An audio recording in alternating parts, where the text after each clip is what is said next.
beautify face yoga. And I wanted to share today just three things to know about entrepreneurial leadership. So, I am an entrepreneur. I have a business where I am an educator. I teach people face yoga, I teach yoga lessons. And I also have a blog and create content for my work and other people's work around beautifying with face yoga and yoga. So I love doing this. And it's just a pleasure to be able to share information with you in this way through these technological modalities. I work a lot in person, so this is a fun difference to my work.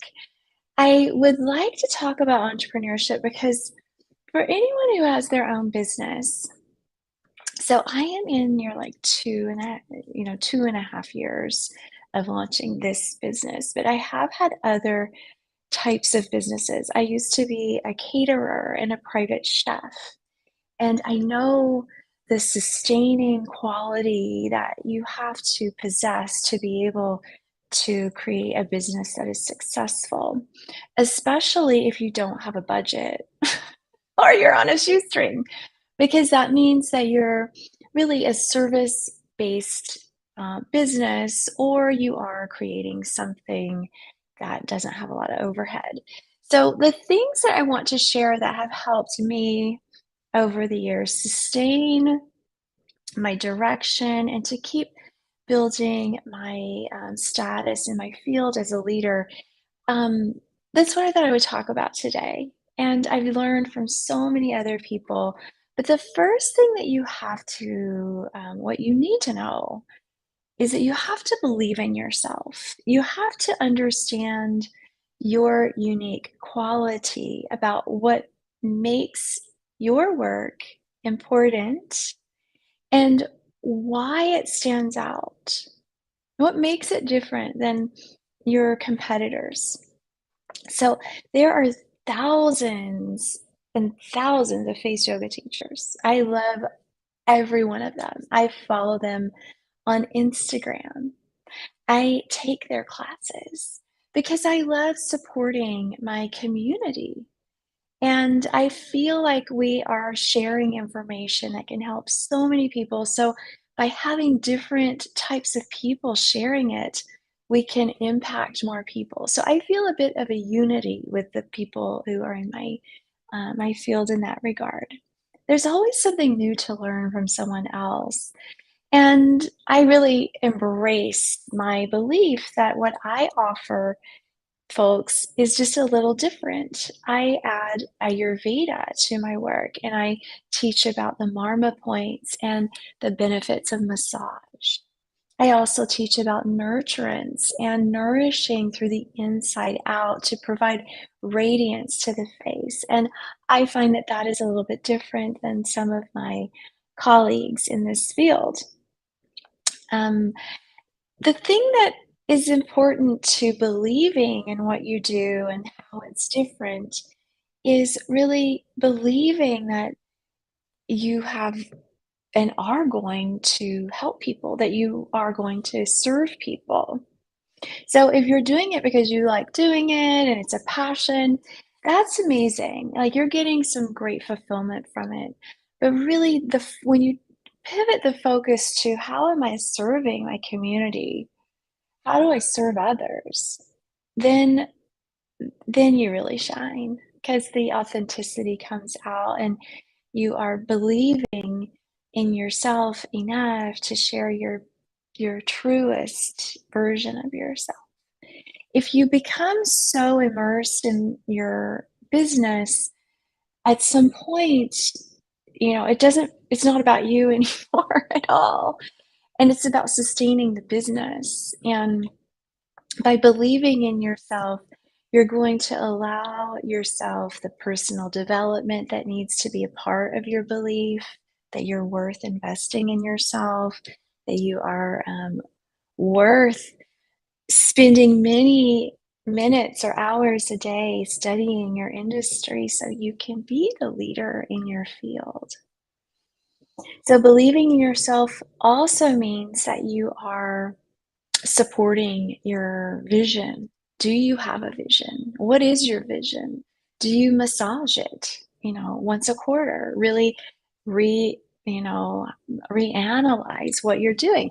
Let me show you my current vision board. I've made several, and I made this one with my 9-month course. It's called Flourish because it's about looking at every aspect of your lifestyle. And I like to look at the 6 pillars of health in a way that is maybe a little different than some people do.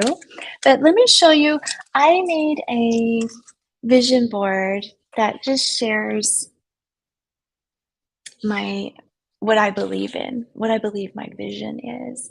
And there are a lot of different things. Like I want to have magic in the work that I do, like a real spark, authenticity. I want to build community.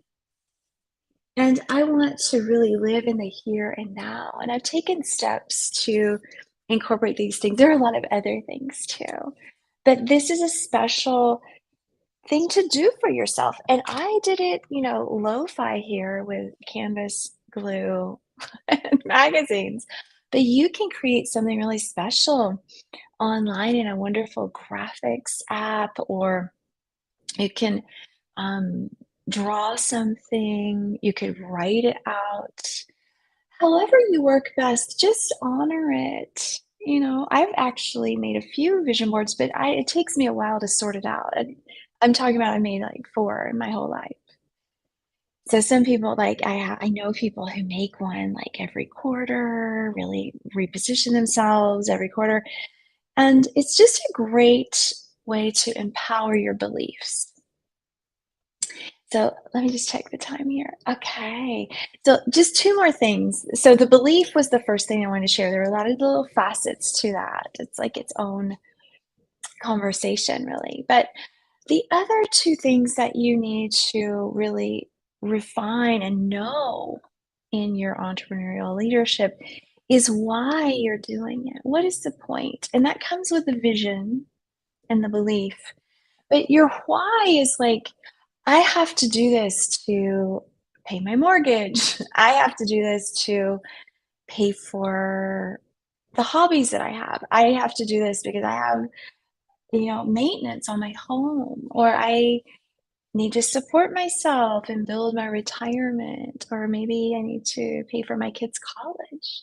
Whatever your why is, be resolute in it. So when you are wandering, an entrepreneur is self motivated. So when you start wandering off, oh, I think I'm going to take a day off.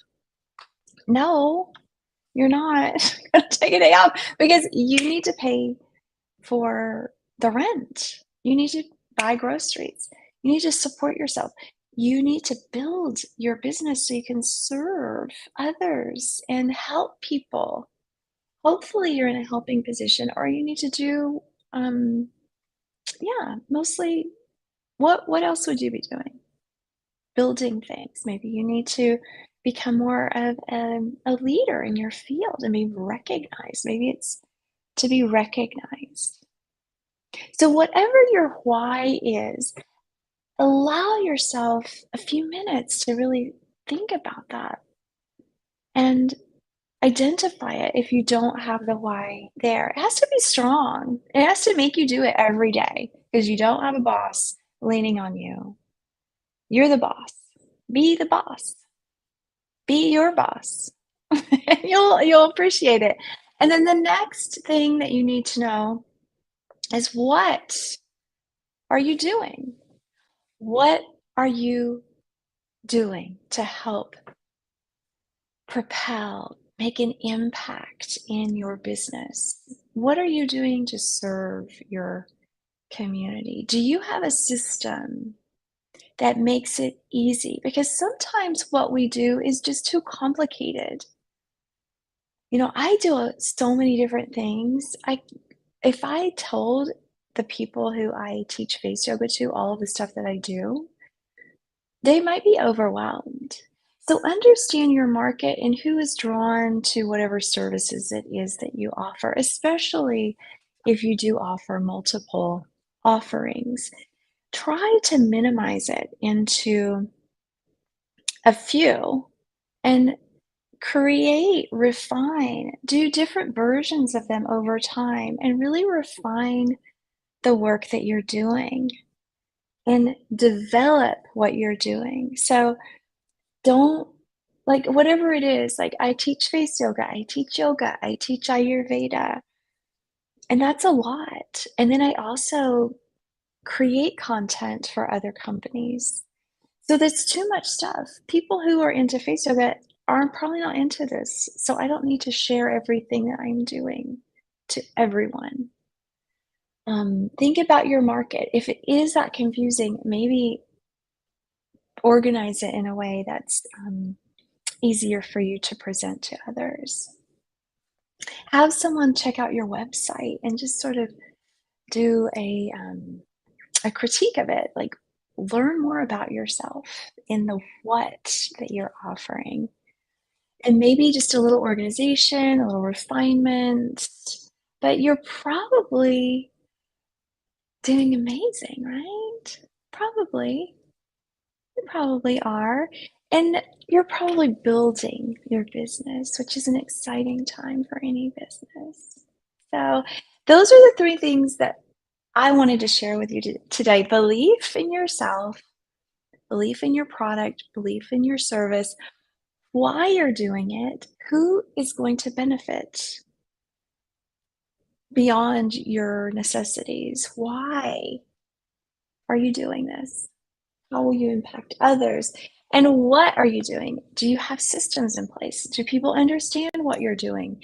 Really having that self awareness, that product awareness, that awareness about yourself and your industry to be able to make decisions that are going to build a business that's lasting and offering continuation, standing the test of time. Most new businesses fail. Most new businesses do fail. So if you're an entrepreneur, you really want to hone in on this because you want this to last.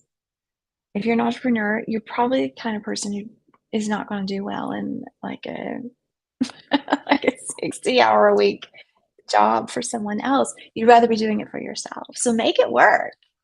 And if you like this video, share it with someone or reach out to me. Let me know what you think. Give me your feedback. I'd love to hear it. As a matter of fact, in my notes under this event, I'm going to put a feedback form and I'd love to hear your feedback. Have a wonderful afternoon. I'll see you next Monday, 12 o'clock Pacific time. Bye, bye, bye. See you